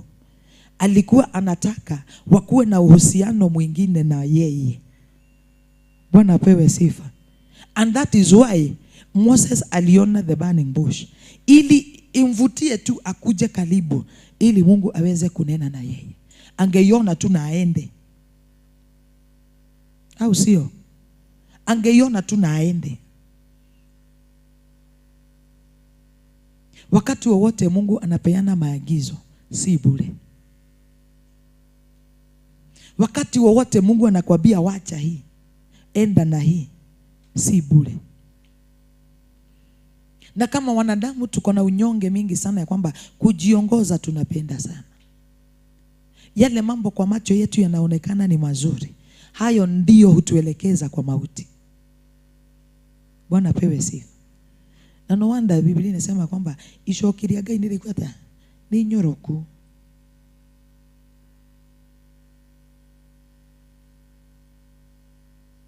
Mungu atusaidie. Na tukate kauli ya kwamba ikiwa tu Januari kusiwe kitu ambacho kitazuia tufike mahali Mungu amekusudia in the name of disobedience. Bwana apewe sifa. Bearing in mind it is for only your own good, not si kwetu. Imagine Mungu akikwambia fanya hivi ili huduma yako iinuke. Lazima ifanye kazi CFC. Si unasikia hizo huduma ambazo Mungu ameweka ndani yako ndio itafanya ukule pamoja na wafalme. Bwana apewe sifa. Mungu tu atusaidie. Tumtii na tumtii na tumtii. In the book of John 14 and 15, verse 15, sorry.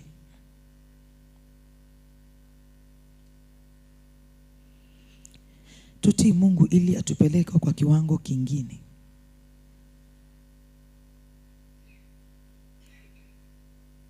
Before tusome hii neno, nimefikiria aje vile Abraham aliambiwa na Mungu akatoe mtoto wake sadaka.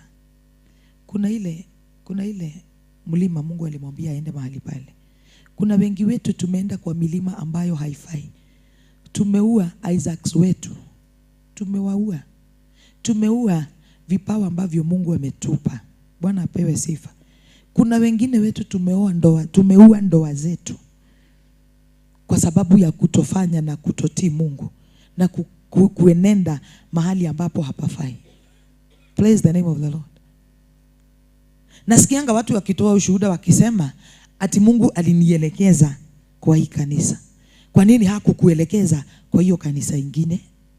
Sababu Mungu aliona ukombozi wako utapatikana mahali hapa.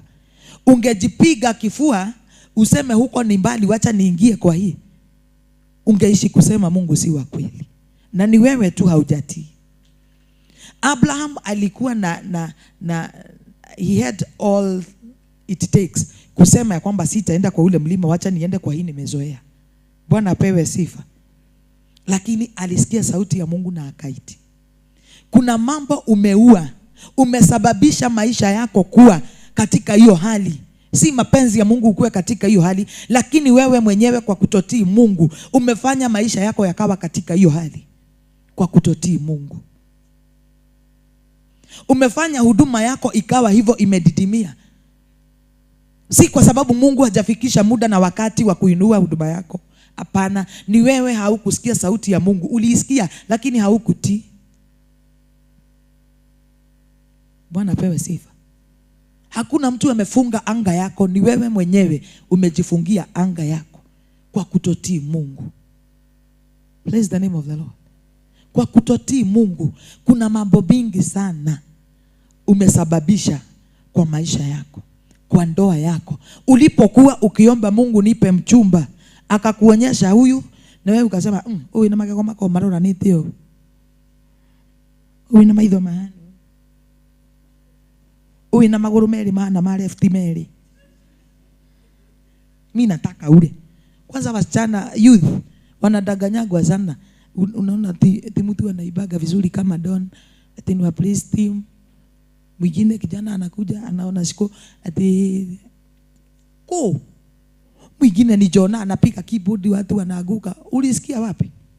My friend. Kijana anakuja si kijana ni mzee. Mzee anakuja hapo anaona PTSD huyo analia macho. Bure kabisa. Utajua ujui. Wanalika wengi wanadanganyangwa hapa ndani. Ati unaona mtu na kasuti na microphone. Ugasiya ni gware koragwo nyumba. Utakula huu. Chukua huyo ako na macho mawili hujui akiangalia na huku na akiangalia na huku ni wapi. Unaona ni kama ako na miguu yote ya left hujui akikuja na akirudi wewe unapata tu amefika. Chukua huyo, Mungu anajua.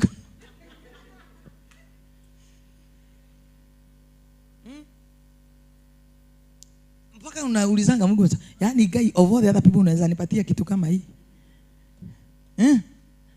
Haro? Ati unaambiwa huyu msichana na ako na nywele mbili kwa kichwa. Sasa unashindwa. Alafu sasa ni wewe ukimwangalia unaona ni yule mtu mtakuwa mkitembea na yeye, uko mbele yake unamwangalia tu, wewe harakisha mnaenda tu aje. Sasa unataka ile kitu inapendeza macho yako, alafu ukikaka unapata ole wako, pastor niobe bibi yangu bwana yangu anafanya ako hivi. Obey God. Hakuna siku Mungu atakupoteza. Hakuna siku Mungu atakupatia kitu ya kukudhuru. Atakana kwamba haipendezi macho yako. Mungu anaangalianga ndani, anajua. Bwana pewe sifa. Ati umefuga, umeoba miaka uko na miaka 40, usoke oneyo muthe mugonyo kukuguru. Ndamenya ni ati uliu. Kama mama mwingine tuliobaga mpaka akaniambia sasa BTS mahali imefika. Mimi hata huyo bwana wacha Mungu akae na yeye simtaki. Nikamwambia sasa Mungu atakaa na bwana afanye nini na yeye? Sababu ameoba, ameenda kwa milima, ametoa sacrifice. Acha nikwambie kitu moja. Na Mungu ni mwaminifu. Na ndio maana unasikianga ukifika mwisho, huo ndio mwanzo wa Mungu. Mungu alijibu maombi. Naona kwa demu na yu eko buju.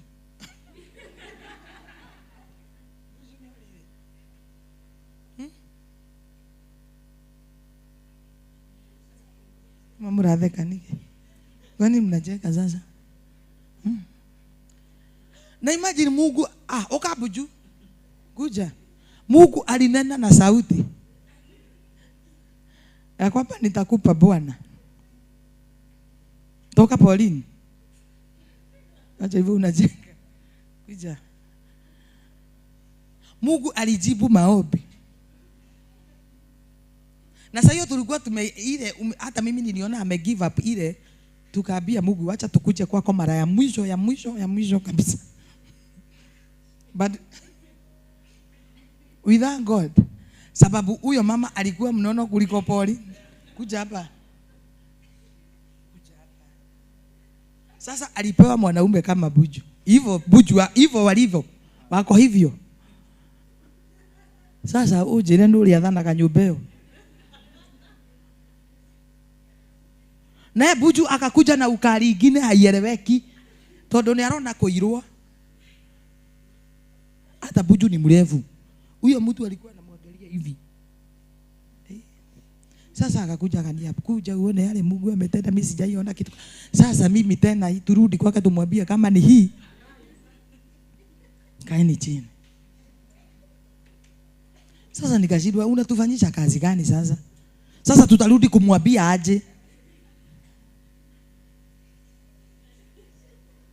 Tutarudisha aje na amepeana? Nikamwambia apart from venye ni mfupi kusema tu kweli, kuna shida ingine. Sasa aje huyu ni mtu mnaweza pelekana naye kwa barabara. Na ni kweli ukiangalia ni vile tu unamtia moyo. Hata wewe Nikamwambia kusema kweli kwa zile qualities ulikuwa umeandika, uliandika mambo ya urefu na ufupi. Asa nitaandika tena. Nikamwambia ulidhia hapana, hiyo imepitwa na wakati. Nikamwambia basi si ujaribu kuchunguza huyu jamaa, at least uache kumuona hivyo umjue ndani. Hii tulifanya kibarua. Tulifanya kibarua kuombea moyo wa huyo dada.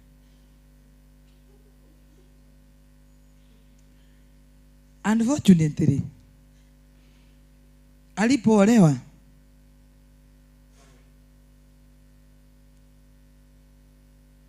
alienda honeymoon akakuja na mimba. Nikamwambia unaona sasa. Kana kitado kana kairera. Ke?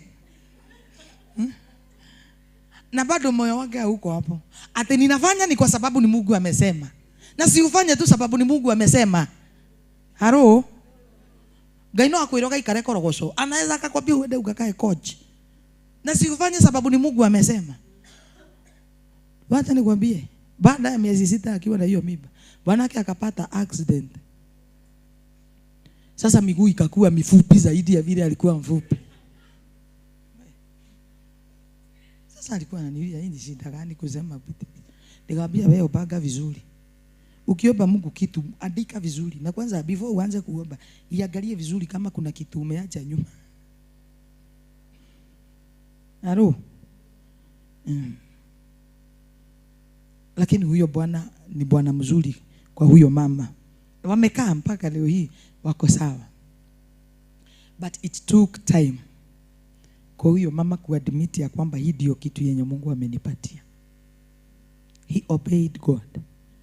Ilibidi tuingilie kati ili akubali kutii Mungu, sababu yeye alikuwa ameinua mikono na akasema kwenda. Haro? Kwa hivyo uambie Mungu, nataka mtu wako na kitabu kama Pastor Danson, nataka mtu mrefu kama, nataka mtu hivyo. Tukahegeze, utapewa nyundo. Ama upewe Maasai. Lakini afadhali upewe Maasai. Bwana apewe sifa. Ukiomba Mungu kitu, omba vizuri. Ekea Mungu wazi. Siri za moyo wako mwambie Yesu. Hata ile kitu huwezi niambia mimi, huwezi niamini, ama ukiniambia utaona kama nitakucheka, ambia Mungu. Bwana apewe sifa. Tutii Mungu. Na tutajua ya kweli tunampenda Mungu tutakapotii Mungu. John 14 and verse 15. Mkinipenda mtazishika amri zangu. Mkinipenda. Kwa hivyo kama haushiki amri za Mungu, kama haufuati amri za Mungu, haupendi Mungu. Kupenda Mungu sio hivyo mtu anafikirianga, bali ni kutii na kuzifuata na kuzishika amri za Mungu. Bwana apewe sifa. Na mtikainuke na muhodhi. Wewe mnainuka, mtikainuke na sadaka. Msikubali kuenda na sadaka.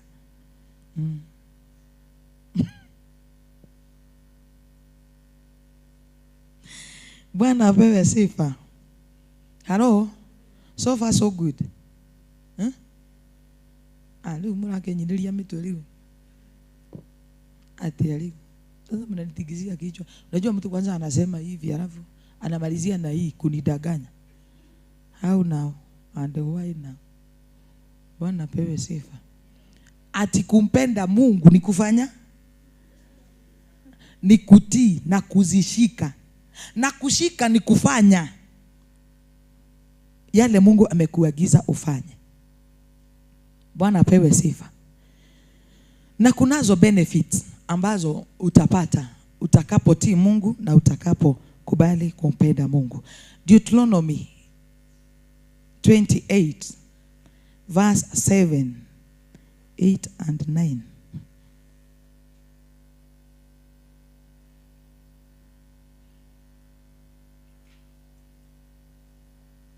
Kutii Mungu. Na niulize aje, wale watu ambao walikuwa wanafanya kazi ya Mungu wenye tunasomanga kwenye Biblia, si walitii Mungu? Na si Mungu alikuwa anawanenea wao, kila mtu kivyake binafsi? Kulikuanga na ushirika, kulikuanga na deliverance service, ati tutiane joto ya kusikia sauti ya Mungu. Kulikuanga na mikutano walikuwa wanakutana.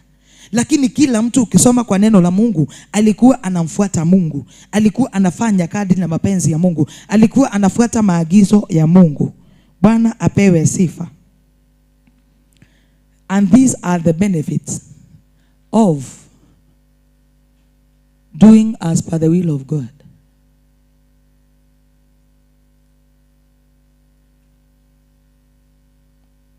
Ni one. Those are the, hizo ndizo ambazo vitu ambazo utakutana nazo usipo ti Mungu. Verse 1.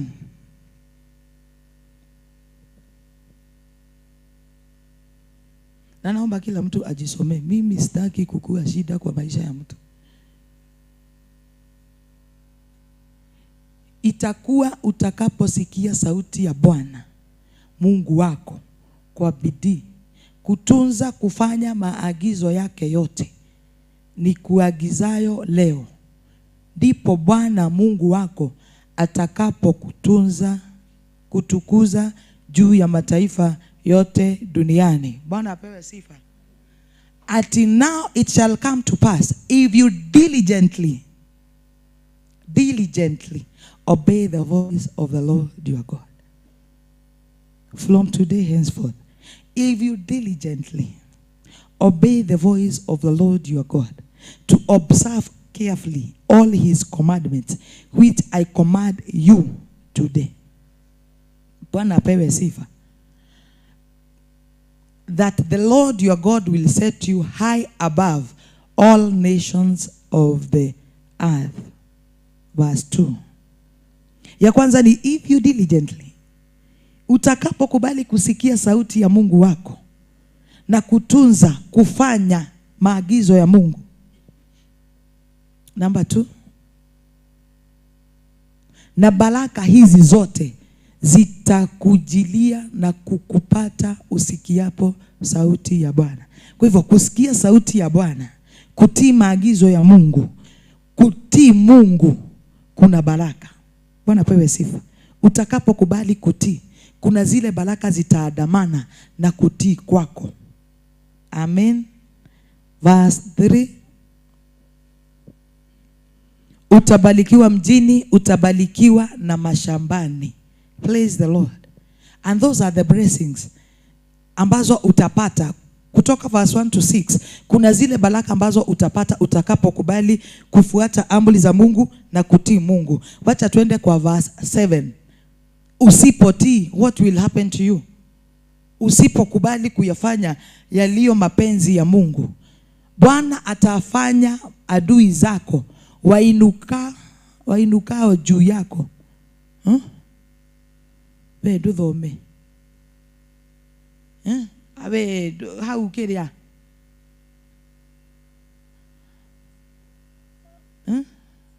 Roast. No. Verse 7. Bwana atawafanya adui zako wainukao juu yako kupigwa mbele yako.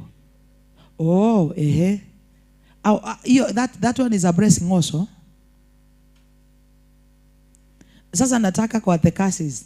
Domi, akia nani? Hiyo majina yenu itaniua siku moja.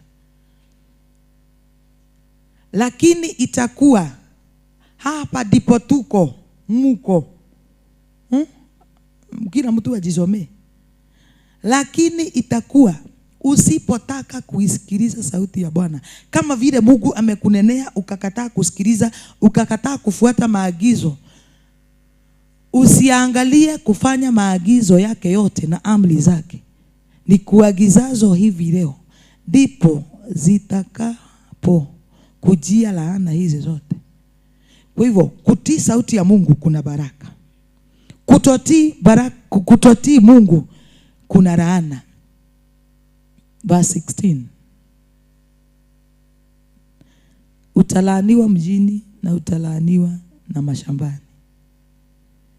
Na ndio maana wengine wetu tunajiulizanga katwethe yaka igana kulimo igame yakagurani, sijui yakagurani ni gani.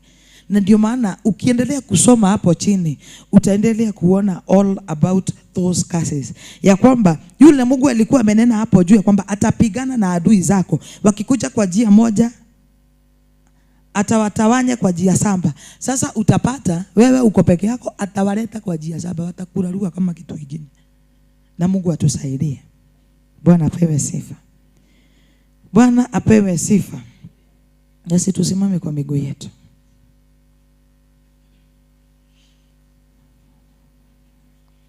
That it is true obedience that God will fulfill the promises he has promised each and every one of us.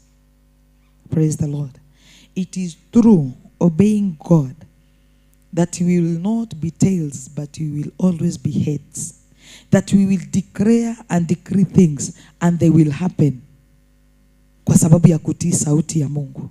Bwana apewe sifa. We will be more than conquerors if we only obey the voice of our Lord Jesus Christ. Bwana apewe sifa.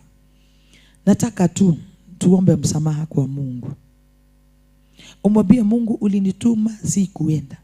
Ulisimamisha visababu vyako havina mwelekeo, havina maana. Kwenye tu unaweza kubuka ya kwamba haukutii sauti ya Mungu. Na umwambie Mungu, kama siku ya leo ninaumia, maisha yangu niko katika hiyo hali, ni kwa sababu ya kutotii. Umwambie Mungu, kutoka leo nisaidie kutii. First, tunaomba msamaha kwa Mungu. Sababu najua kila mmoja wetu kwa njia moja ama nyingine tulikosa kutii sauti ya Mungu. Bwana apewe sifa. Jonah got lost. Fungua kinywa chako, mwambie Bwana, nisamehe. Omba msamaha kwa Mungu. Ni neno la Mungu linasema kwamba if you diligently obey the voice of the Lord your God, there are so many good things that will follow you. But if you don't, there's those curses, those bad things that will follow you. Kwa njia moja ama nyingine, kwa wakati mmoja ama wakati mwingine, Mungu alikutuma, Mungu alikunenea, akakwambia wachana na hii, haukuacha. Maybe ilikuwa inakufaidi kwa njia moja ama nyingine. Ulikuwa na mtu amesimama na wewe anakusaidia, Mungu akakwambia wachana na huyo mtu, uniamini mimi kama Mungu nikusaidie. Ukaanza kuhesabia Mungu, nikiachana na huyu watoto wangu hawatasoma, nikiachana na huyu sitaweza kulipa nyumba. Ukakosa kutii sauti ya Mungu. Ni kwa sababu ya yale mambo ambayo yalikuwa yanakuzingira. Mwambie Bwana, hata kwenye siku kutii, sababu sikuelewa, sababu sikujua, mwambie Bwana, usinihukumu bali naomba unisamehe. Mwambie tu Mungu, nisamehe. Kwenye Bwana ulitaka nisimame na sikuweza. Kwenye niliona nikana kwamba si sauti yako inaninenea. Kwenye niliona ni kama ni akili zangu. Ukaota ndoto, Mungu akakuonyesha jambo, akangojea ufanye, ukakosa kufanya, ukasema ni ndoto tu. Mwambie Bwana, nisamehe. Nisamehe Mungu. Nisamehe Mungu. Yale yote sikuyafanya kama mapenzi yako. Huwezi sema ya kwamba unampenda Mungu na bado haujashika amri za Mungu. Bado hujashika maagizo ya Mungu. Hauko tayari kutii maagizo na sheria za Mungu. Kumpenda Mungu ni kufanya yaliyo mapenzi yake. Tumejipata siku mingi na wala mingi ya kwamba hatujasimama kama vile Mungu si mapenzi ya Mungu uwe katika hiyo hali ulio ndani yake. Mapenzi ya Mungu uwe na hizo shida ambazo unapitia siku ya leo. Wengine wetu wanaona ni kana kwamba waliendewa mahali fulani, ni kama kuna nguvu zingine zinafanya kazi kwao, na labda ni wewe tu haukutii Mungu. God instructed you usimame kwenye pengo, ni kwa sababu ya mtu fulani. Ukarusha mikono ukasema hata yeye anaweza jiombea. Na maybe wewe ndiye Mungu alikuwa anatumia ili uwe msaada, na ili Mungu aweze kufungua njia. Lakini ukaona tu ni mawazo yako tu, ni fikra zako tu, haukufanya. Abia Bwana, nisamehe. Si mapenzi ya Mungu uwe katika hiyo hali ulio ndani yake. Maybe kuna mahali tu mlipitana na Mungu akakwambia fanya jambo fulani, na kwa kutokuelewa kwako, mwambie Bwana, hata kwenye nimetenda dhambi ya kutotii, sababu sikujua ni wewe unanena na mimi, sikujua ni sauti yako Mungu. Nisamehe, nisamehe Bwana.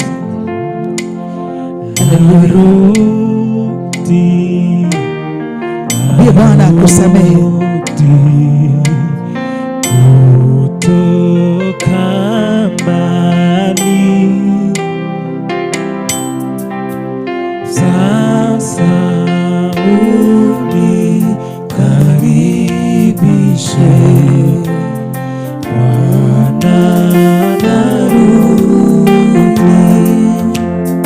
Tukubali kumwambia Bwana atusamehe,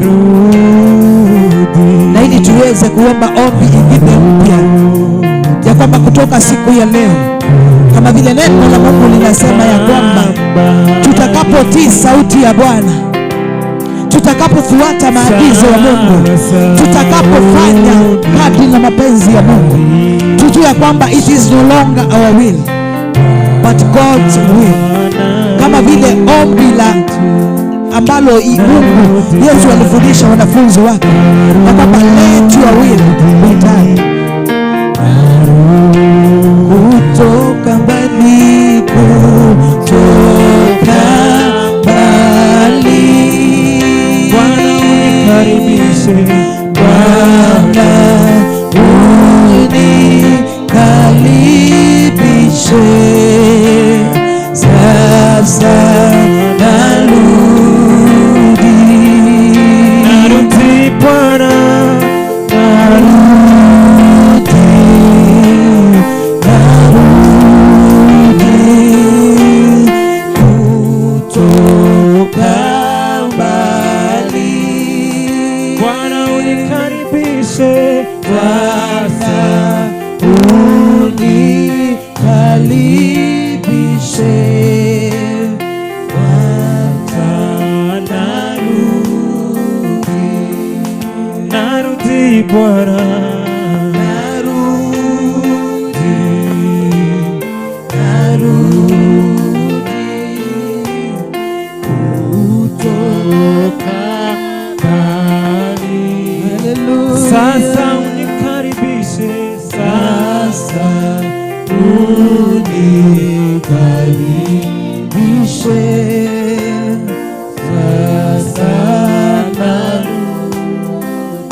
mwanzo mwema na Bwana siku ya leo.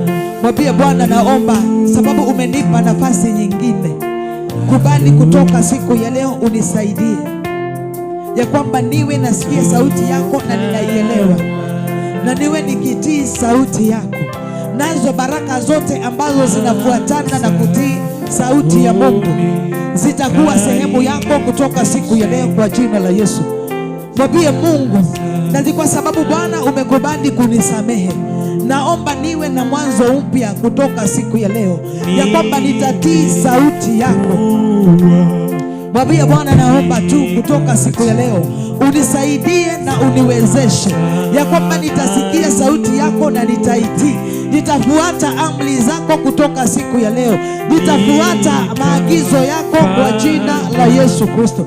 Nami nitabarikiwa mjini na nitabarikiwa kijijini, na adui zako wote Mungu atapigana na wao. Mungu atakuwa sehemu yako. Baraka zote ambazo zimenenwa kwenye Kumbukumbu la Torati 28 zitakuwa sehemu yako. Lakini bado usipotii sauti ya Mungu, laana za Mungu zitakuwa juu yako. Nikatenda dhambi nyingi, narudi sasa, narudi mimi, narudi,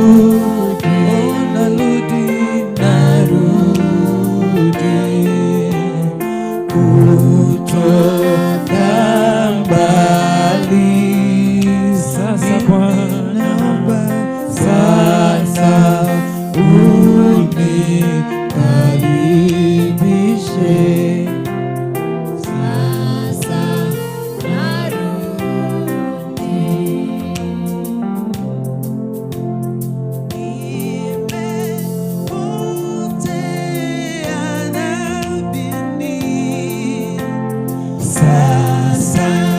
narudi.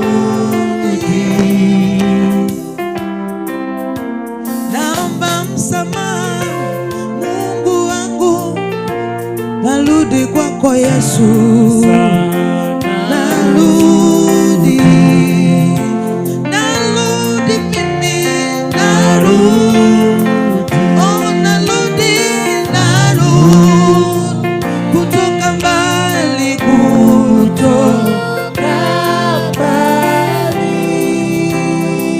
Naomba Bwana sasa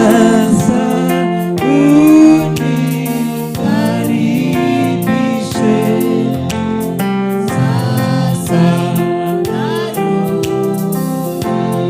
wakati mwana mpotevu alitoka kwa baba yake, alikuwa anayafanya mapenzi yake, lakini haikuwa mapenzi ya baba yake.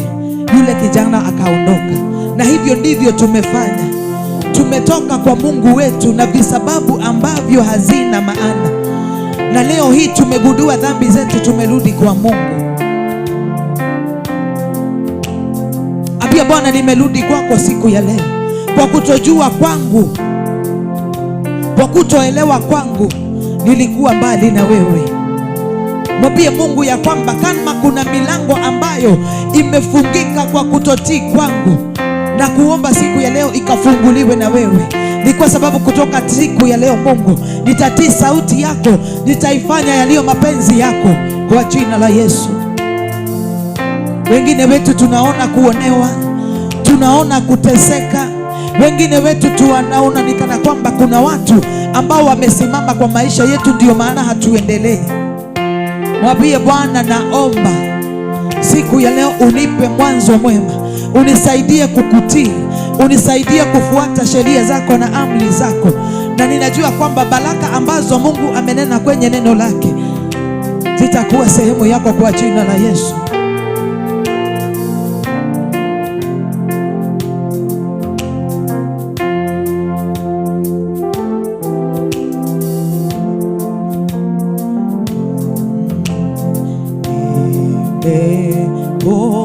Nimepotea dhambini, sasa narudi.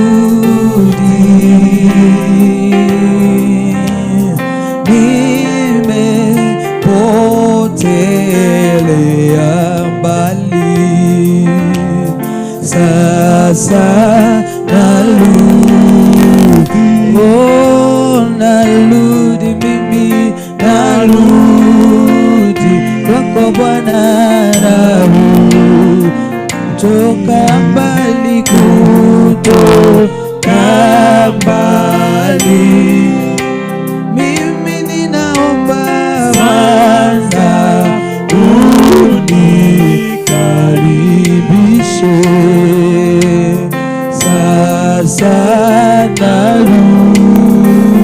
Oh, narudi mimi, narudi. Oh, narudi, narudi kutoka mbali, kutoka mbali. Oh, ombi langu ni hili, Bwana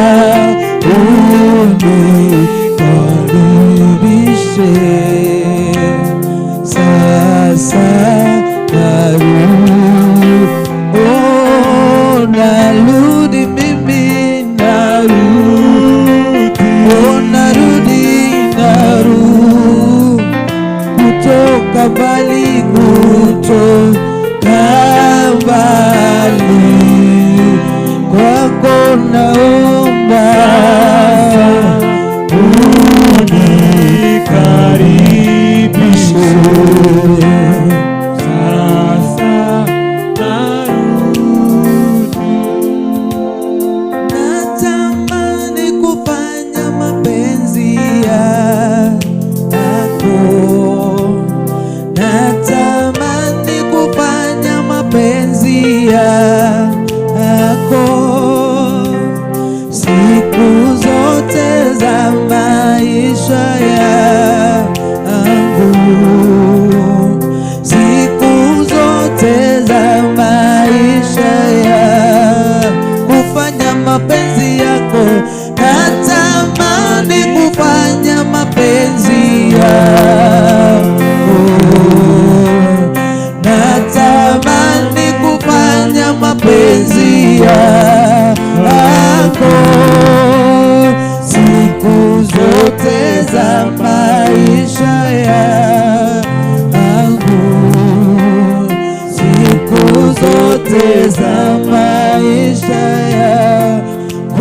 kufanya mapenzi yako, natamani kufanya mapenzi yako. Kutoka siku ya leo natamani kufanya mapenzi yako, siku zote za maisha yangu, siku zote za maisha yangu. Oh, natamani kutii sauti yako,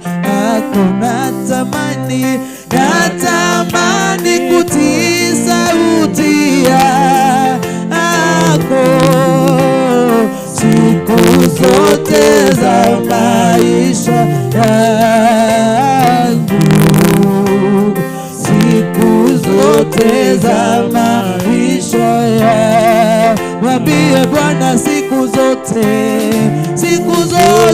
za maisha yangu, siku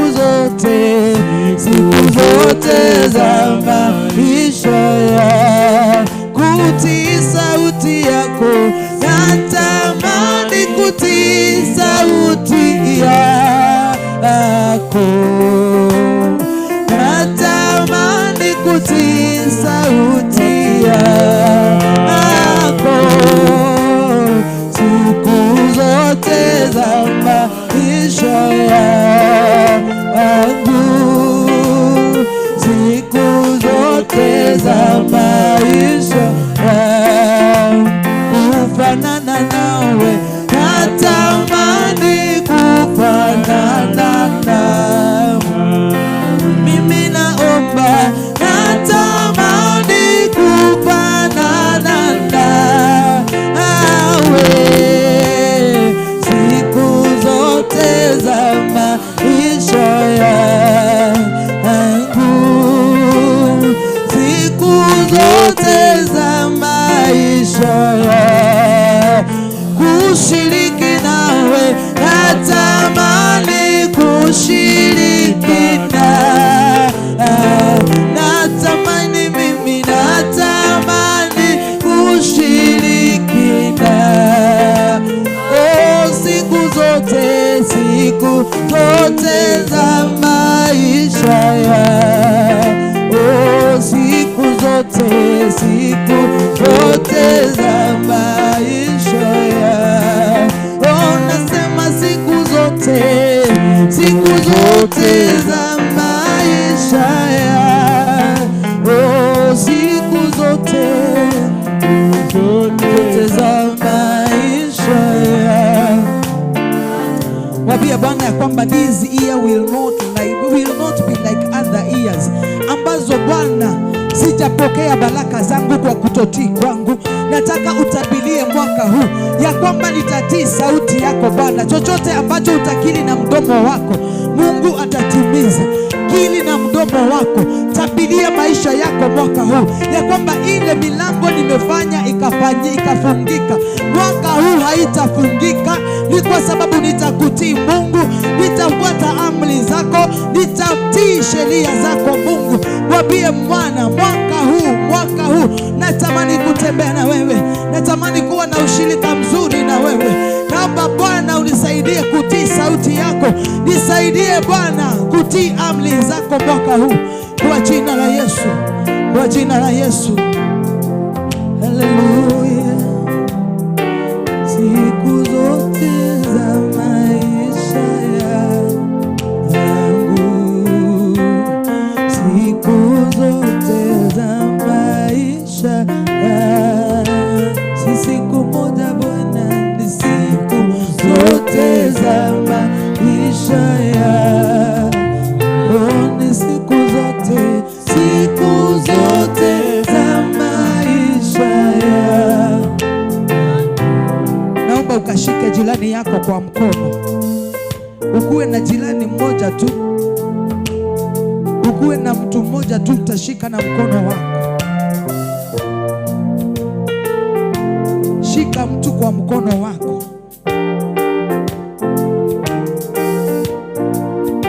Nataka uaminie huyo mtu, umwaminie Mungu, uambie Mungu kama ni kutotii kwa huyu mtu kumefanya akawa jinsi alivyo. Umuombee, omba kwa niaba yake. Umwambie Mungu.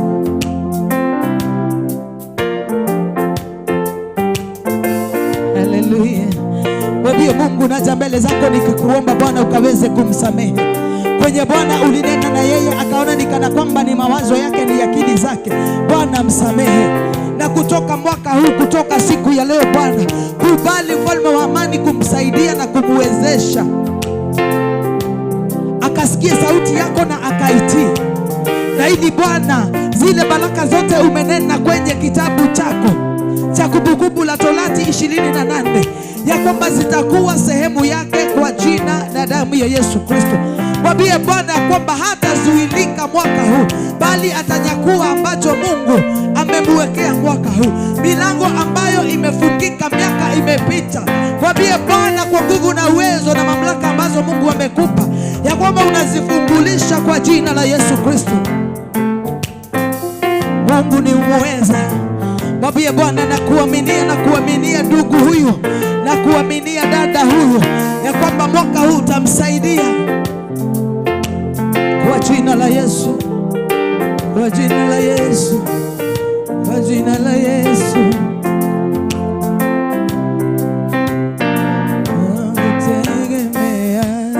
Tegemeo langu wewe, nakutegemea. Tegemeo langu wewe, Mfalme Yesu. Tegemeo langu wewe, Mfalme Yesu. Tegemeo langu. Muombe Mungu, muaminie Mungu. Kama nyumba yake inateseka ni kwa sababu ya kutotii Mungu, mwambie Bwana akamrehemu kwa jina la Yesu. Kama watoto wake wanateseka ni kwa sababu hakutii sauti ya Mungu, hakufanya mapenzi ya Mungu, mwambie Bwana ukamsamehe. Na kutoka siku ya leo ni kwa sababu atakuwa mwaminifu kwako, atakuwa mtiifu kwako, utamsaidia. Haleluya. Atayafanya yaliyo mapenzi yako Mungu wetu, kwa jina la Yesu, kwa jina la Yesu, kwa jina la Yesu.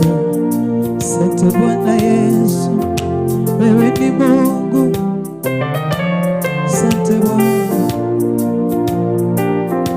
kuna Mungu kama wewe. Oh Yesu, tusamehe Bwana, tulitenda dhambi kama tumekusudia na kama hatukukusudia, tusamehe, ni kwa sababu wewe ni mwenye huruma. Asante Bwana Yesu, asante Mungu wetu, jina lako litukuzwe, jina lako Bwana liinuliwe. Mwambie Bwana ampe nguvu na amsaidie. Haleluya. Kama ni huduma yake Mungu alimwagiza afanye jambo fulani na hakufanya, mwambie Bwana mwaka huu msaidie na mfungue masikio ya kiroho na ili akasikie sauti yako kwa jina la Yesu. In Jesus name. Oh yes Lord. Hallelujah. Hallelujah. Hallelujah. Hallelujah.